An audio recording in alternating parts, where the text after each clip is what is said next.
was machen wir? Ich denke, ihr habt schon bemerkt, dass es dass ich ein Mikrofon schon habe, ja.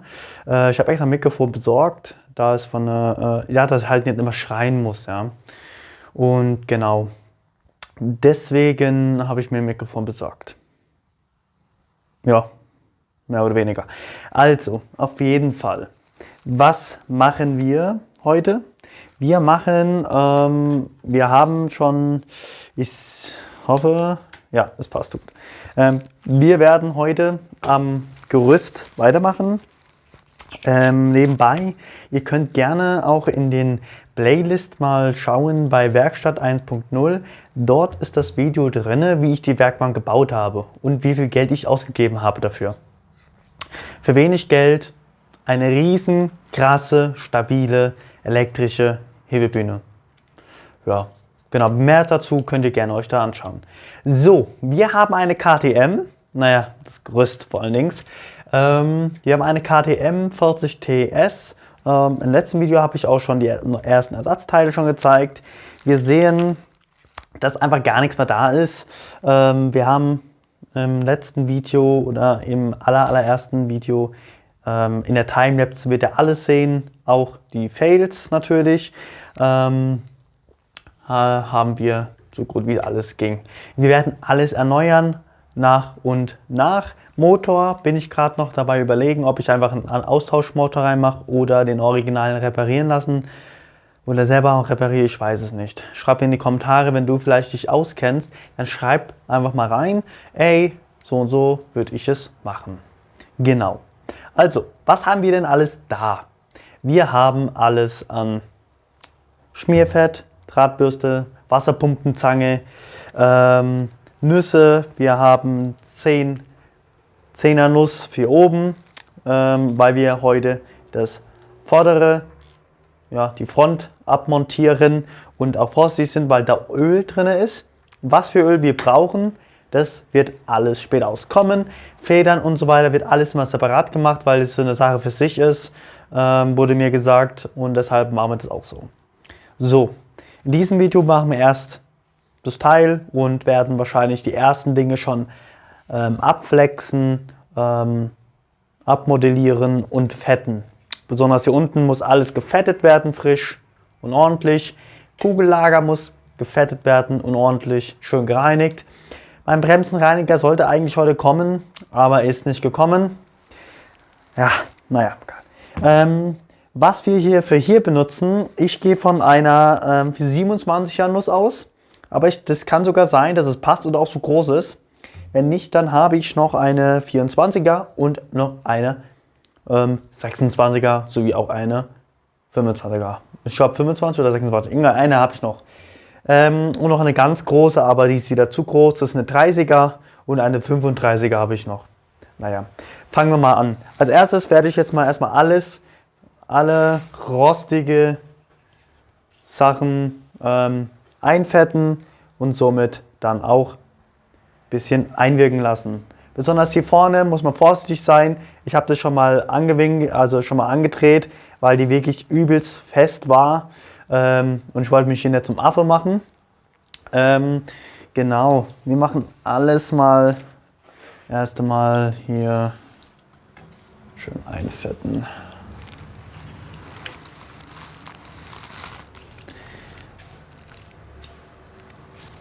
Ja, das war jetzt mal ein Schuss daneben, ne? Wie ich es festgemacht habe, habe ich einfach mit so einem Baumarkt handelsüblichen Spanngurt. Ist erwerbbar, 3 Euro. Ist nicht verkehrt, kann man immer gebrauchen. So, wir werden schon mal hier oben anfangen. Hier oben benutze ich jetzt eine, warte mal, die mache ich schon fester. Hier oben benutze ich eine 10 mm Nuss, also 10er Nuss. Ist auch handelsüblich. So, nicht noch das Holz kracht.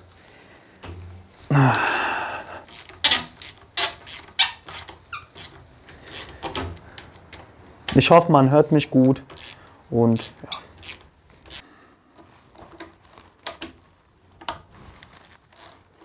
Das dreht sich unten mit. So, was ich jetzt hier benutze, ist eine kleine Nuss, also eine kleine Ratsche. Und mit einem 10er Nussaufsatz, Verlängerung sowie auch 10er Schlüssel, Maul- und Ringschlüssel integriert. Ja, wie gesagt, auch handelsüblich, keine Spezialschlüssel. Ach Gott, sind die fest. So. Ich habe schon richtig krasses schon geplant, was wir machen. Genau. Ich werde wahrscheinlich, ich habe mir überlegt gehabt, ob ich vielleicht die Kette, wie im letzten Video schon angesprochen, als ja, sowas festmache und aber nicht bei dem Modell. Wo sind die jetzt gelandet? Irgendwo ist jetzt die Mutter gelandet, aber ich denke, wir werden sie so oder so ersetzen. Ja, das können wir jetzt später suchen. So. Die sind ja schon ziemlich verrostet. Die werden wir eventuell ersetzen. Da gibt es extra so Kits, so ganz. Mein Onkel hat es mir empfohlen. Gruß an meinen Onkel, Dankeschön. Wir werden natürlich alle originalen Schrauben werden wir aufheben, reinigen und eventuell die, wo noch in Ordnung sind, die werden wir dementsprechend auch benutzen. So, ich entschuldige mich schon mal für das helle Licht da oben. Ich habe gerade mal die Audio angeguckt und mal getestet, auch weil ich halt jetzt mit Mikrofon. Deswegen habe ich das Mikrofon auch hier vorne ein bisschen da dran gemacht. Und ja, ich finde, das hört sich jetzt schon viel, viel besser an. Gerne kannst du auch in die Kommentare. Ah, hier die Mutter ist. Guck mal, hier ist die Mutter drauf. Habe ich gar nicht gesehen. Gerne kannst du auch in die Kommentare schreiben, was du davon hältst. Was du sagst dazu, ob das gut oder schlecht ist oder eine Verschlechterung oder eine Verbesserung ist. Hast du Tipps, hast du Tricks, dann erzähl es mir. Ich bin ein offenes Ohr mit einem offenes Buch. Oh nee, ich mache, glaube ich, zu gerade, ne? Ja. Ich könnte zwar jetzt auch mit einem Schlagschrauber drankommen, also dran gehen, aber dann robbe ich das alles kaputt. Und das muss ja nicht sein.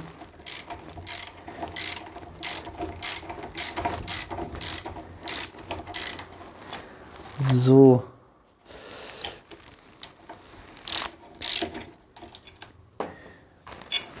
Und wenn jemand irgendwie KTM-Teile hat, aus den 80ern, 40ern, 40er, was laber ich? 80er, 90er, 2000, dann kann er gerne mal sich melden. Dann können wir mal sagen, okay, man trifft sich mal oder man schreibt mal oder man guckt sich mal an und wird dementsprechend dann natürlich wirst du auch entgeltet dafür, für die ganzen Sachen. Das ist ja klar.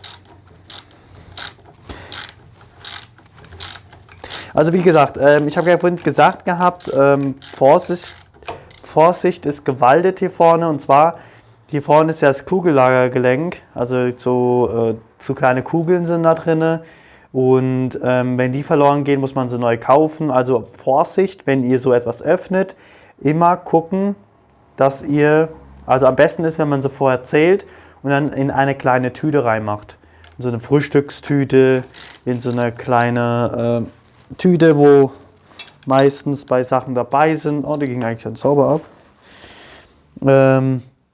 So kleine verschließbare Tüten ist eigentlich sinnvoll. So geht auch nichts verloren und geht alles einwandfrei von Gang. Hier war eigentlich mal eine Dichtung drauf anscheinend. Oder ich weiß nicht, warum das überhaupt eine Dichtung getreten. Ah nee, das war Lack. Ah, es war Lack. Sah aus wie eine Dichtung. Okay.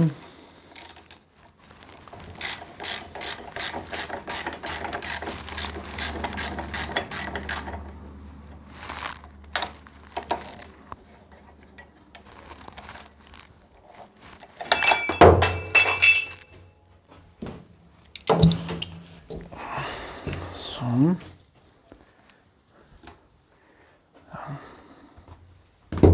Jetzt müssen wir. Sehen Sie, siehst du. So.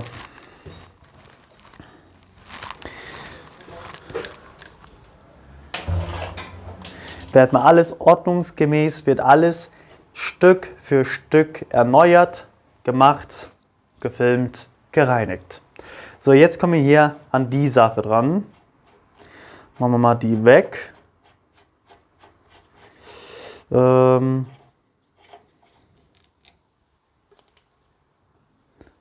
Okay.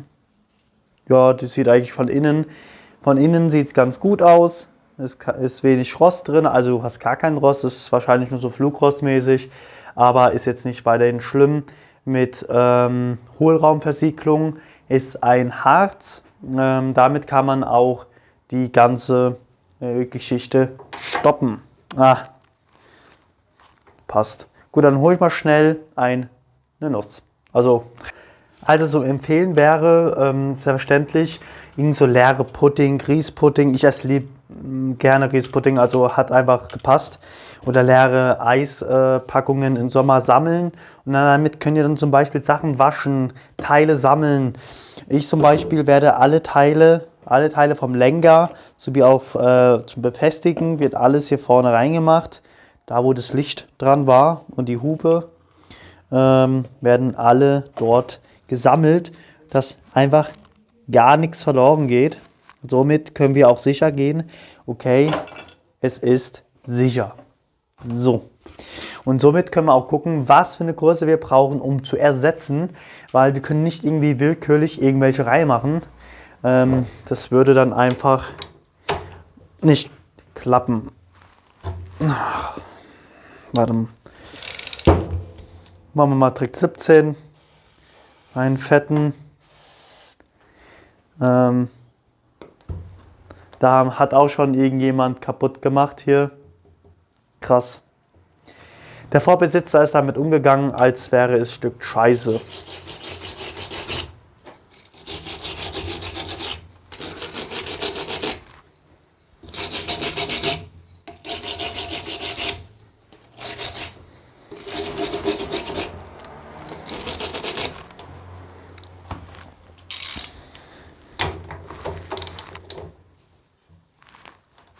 Warte mal, machen wir erstmal hier.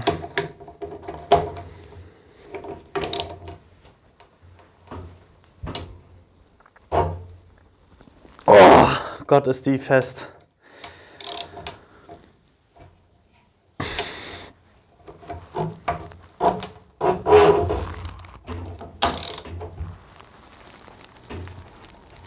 Oh. Nee, die ist so fest, Alter. Leck mich am Arschel. Mal lieber. Oh je. Oh je, Mini.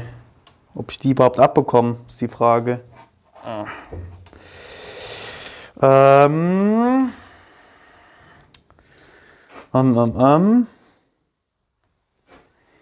Vielleicht.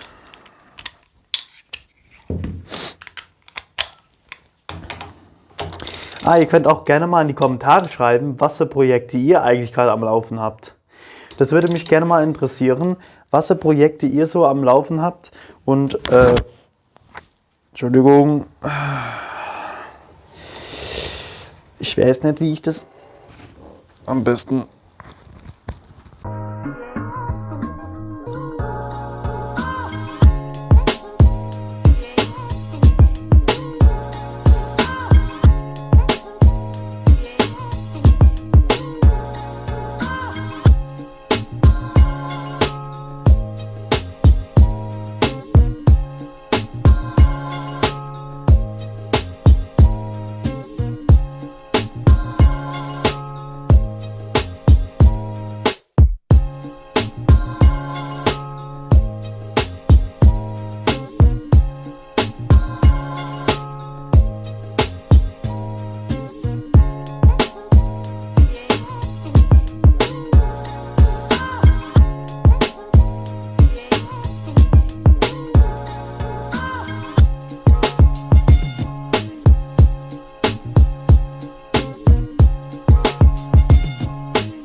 nachdem wir einen ausführlichen Kampf mit der Gabel hatten, haben wir jetzt endlich die Schrauben, Plastik, ich weiß nicht,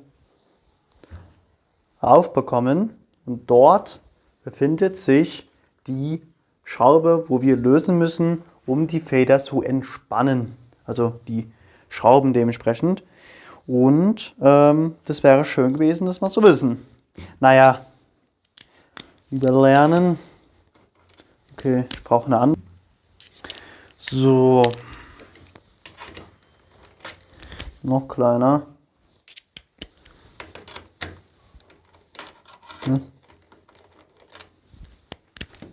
Größer, kleiner, ja, was? Eieiei.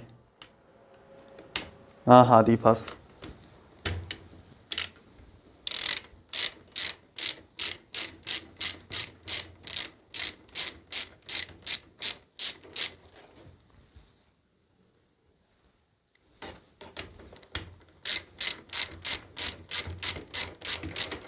So, nachdem wir dann die Schraube, sprich eigentlich die Mutter, gelöst haben, die Mama auf separaten gelöst haben, können wir die oberen Schrauben entnehmen.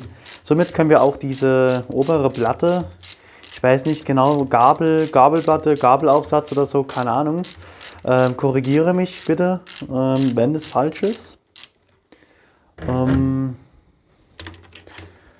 Und dann können wir die entnehmen und dann können wir auch die Gabel vom Hauptgerüst entledigen. Entledigen wir und... Ach, die ist da drauf. So. Sollte jetzt eigentlich runtergehen. Bap, da ist sie.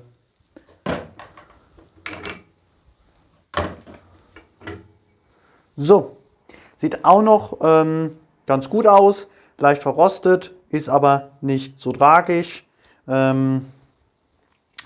alles machbar.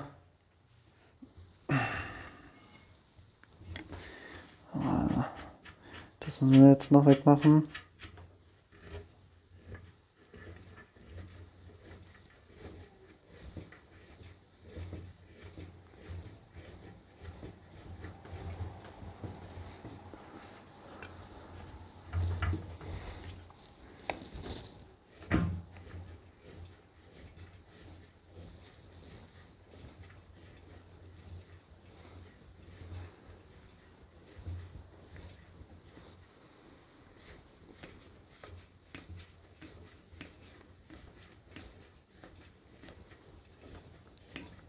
Ach Gott.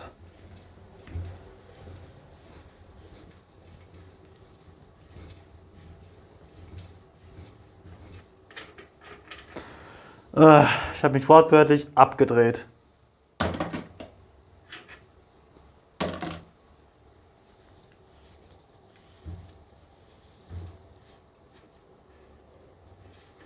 Und das gleiche Spiel noch einmal.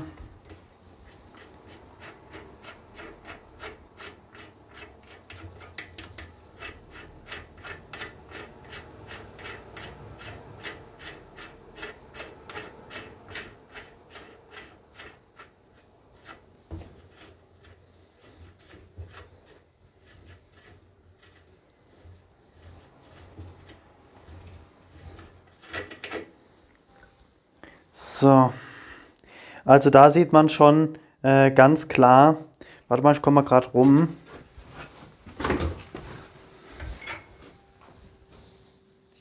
So ein bisschen noch. So. Man sieht hier ganz klar, dass das hier kein Fett mehr ist, weder noch Öl oder sonst was, sondern das ist eher Dreck. Da ist reichlich an Dreck. Warte mal, sieht man das durch Licht? Ah, das ist ein bisschen scheiße jetzt mit dem Licht. Ja, da muss ich noch auch Licht kaufen und so. Aber da ist eher Erde und Dreck drin als Fett und Öl. Eigentlich eher nur Fett muss da rein. Naja, was soll's. Dafür machen wir das ja, dass das wieder gemacht wird. So, Alright, jetzt haben wir die, hier sind auch noch die Dichtungen, denke ich mal, oder Haltepunkte. Jetzt machen wir auch noch die vorderen Dinger hier weg. Machen wir hier vorne. So, jetzt haben wir das gemacht. Jetzt könnten wir, jawohl. Ups. Das ist aber schwer, aber das ist schwerer als gedacht. So, nun haben wir den Rahmen ein bisschen leichter gemacht und handhabbar. Ne? So.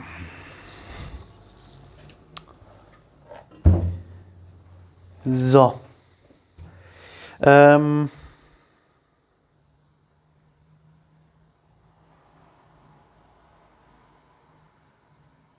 Ja.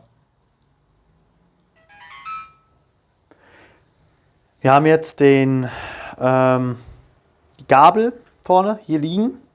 Wir haben den Hauptrahmen hier liegen, jeweilige Ersatzteile. Die jeweiligen Ersatzteile werden gereinigt, geölt, gefettet und entrostet. Je nachdem wird auch lackiert oder sonst was. Für mich ist eigentlich das Wichtigste, weil das da vorne kann man alles ersetzen. Für mich ist das Wichtigste der Rahmen. Warum der Rahmen? Weil vorne hier die Nummer eingestanzt ist und die Nummer ist die wichtigste von allen. Und ja, hier sieht man auch schon, da hat schon jemand ganz fleißig mit einem Schleifgerät oder so, wollte er es anscheinend sauber machen, aber hat es eher kaputt gemacht ein bisschen.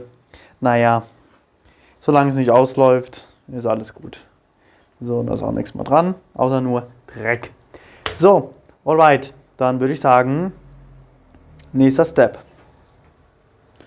Dass wir hier mal vorankommen, auch der Hauptrahmen und so weiter.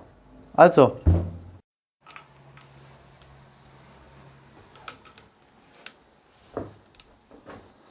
So, nun zeige ich euch mal, was wir alles an Einzelteile zusammen haben. Wir haben jegliche Art von Gabel, sowie auch von Griff, Licht, von der Feder die Schraube, also hier, da hakt sich das ja irgendwie ein oder so, keine Ahnung. Und haben hier schon mal die Kugellager, die einzelnen Kugeln und jeweilige einzelne Kleinteile. Sowie kommt auch der Spritzschutz und Griff natürlich nicht zu vergessen. Ich hoffe, man sieht alles. Ich gebe mir richtig arg viel Mühe, dass es gut rüberkommt natürlich. So, wir haben hier einzelne Schrauben, die hier werden wir alle noch abmontieren müssen. Dann haben wir hier die Gabel. Die Gabel mit der Feder enthalten. Die hat aber nicht mehr enthalten von einem Ölinhalt. Was laber ich da? Sondern es hat kein Öl mehr drin. Das heißt, es wird dementsprechend nachgefüllt. Gut, was haben wir noch? Natürlich haben wir auch die Katzenaugen. Also die Reflektoren. Die werden auch alles erneuert und gereinigt. Genau. Jawohl. So, das erstmal zur Sache zu dem. So, alright.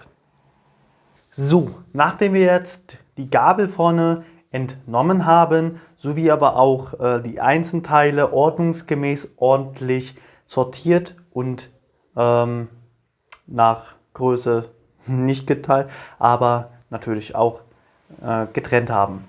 Wir haben hoffentlich alle Kugeln, wo ich gefunden habe. Ich habe extra kurz auf Pause gemacht, alles abgesucht. Ich habe nur das gefunden, also was da halt in diesem Teil hier drin ist. Gut, was machen wir als nächstes? Als nächstes werden wir, alle fragen sich halt bestimmt, was halt jetzt nun mit dem Motor und so weiter ist. Mit dem Motor ist halt, ja, der liegt da hinten. Der Motor wird dementsprechend, sobald ich weiß oder sobald ich mich entschieden habe, was ich nun mache, schreib du doch gerne mal in die Kommentare, was du davon hältst. Draußen regnet's. Ja, draußen regnet's. Was du davon hältst, wie wir es am besten machen sollten. reparieren, sprich schweißen. Ich zeige dir euch gerade mal, was kaputt. Eigentlich ist es nur das. Das ist hier, wo der Kupplungsgeber ist. Da ist, ja, hat das Rad ist da rein und hat das Ding hier aufgemacht. Ich hoffe, man sieht es gut. Da ist es leider Gottes dazu gekommen, dass da das offen ist und der hat es auch dran geschweißt. Das heißt, ich müsste hier auch ein neues Gewinde reinmachen, also schneiden und ein neues Rädchen, weil es schon sehr spitz geworden ist nach der Zeit und sehr spitz ist. Und hier weiß ich nicht, wie ich das machen soll. Deswegen werde ich mir es irgendwie überlegen müssen, wie ich das am besten mache. Genau. Ansonsten würde ich sagen,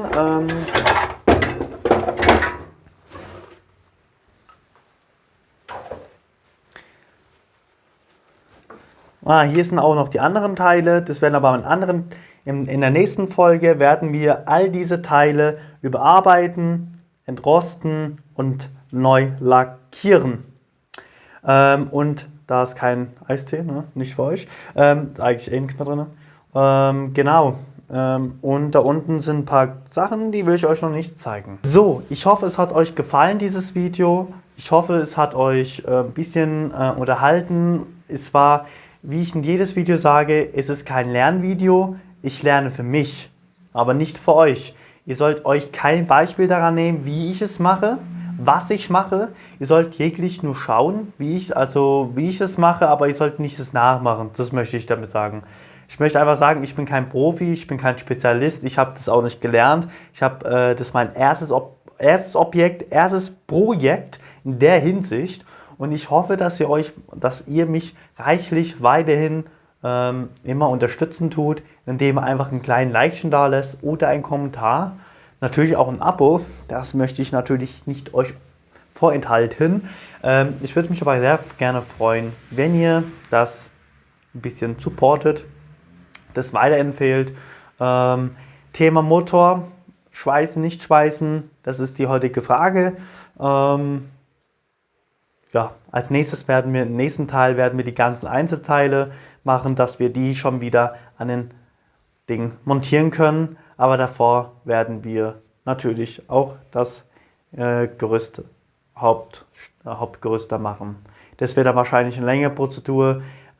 Ich versuche die Gabel sowie aber auch den Hauptrahmen in einzelnen Videos separat zu machen, weil halt schon echt Haufen da ist zu machen. Dort, die Kleinteile, die machen wir natürlich dementsprechend in einem Video, weil das ist ja klein, das ist ja alles schnell gemacht. Da mache ich ein paar kleine Timelapse rein, dass es schneller geht, dass ihr da nicht euch da einpennt, ne? Also, ansonsten, da unten ist Müll. Der Motor bin ich noch am Überlegen, ich werde den, glaube ich, als letztes machen. Ich weiß es nicht. Ich bin unsicher. Ich muss mit meinem Onkel drüber reden. Er weiß es. Er soll sich das Ding mal anschauen und er soll sich da mal ein Bild drüber machen. Und der wird wahrscheinlich sagen, machen, nicht machen. Wenn ja, dann werden wir es professionell angehen. Professionell, Anführungsstrichen. Sondern wir werden es wirklich geplant und nicht Hals über Kopf angehen. Ich habe oben Ersatzteile, werde ich euch auch, also sobald wir es mit dem Motor anfangen, zeige ich euch die Ersatzteile, was ich dafür bezahlt habe ungefähr und woher ich das habe. Das werdet ihr dort in diesem Video erfahren. Genau. Das war es eigentlich mit diesem Video. Mikro, natürlich auch mal ein Feedback unten reingeben. Was sagt ihr zu diesem Mikro? Manchmal muss ich gucken, weil manchmal komme ich mit meinem Bart einfach ans Mikro und dann raschelt es. Das tut mir mega, mega leid.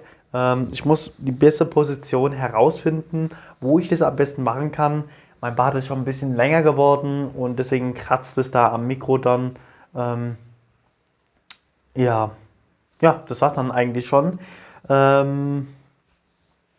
Was natürlich wieder benutzt wurde an Kamera oder an Mikro, also ab heute Mikro. Und in der Videobeschreibung findet ihr alle jegliche Details, sowie aber auch Produkte, wo ich euch auf jeden Fall weiterempfehlen kann oder sage, das solltet ihr auch haben. Das darf in eurer Werkstatt nicht fehlen. Genau. Ja, ansonsten, was auch Lackieren und so weiter betrifft, das mache ich wirklich. Also an der Karosserie raus, das wird auch alles ein extra Video gemacht. Tank, wie man den Tank reinigt, professionell, also ordentlich und ordnungsgemäß meine ich. Ich habe es noch nie gemacht, aber ich habe mir ein gutes Kit gekauft. Laut Beschreibung reicht es vollkommen und deswegen werden wir das auch dementsprechend dann auch machen. Also ansonsten viel Spaß, bis zum nächsten Mal und schaut doch gerne mal bei der Playlist vorbei. Ciao, ciao.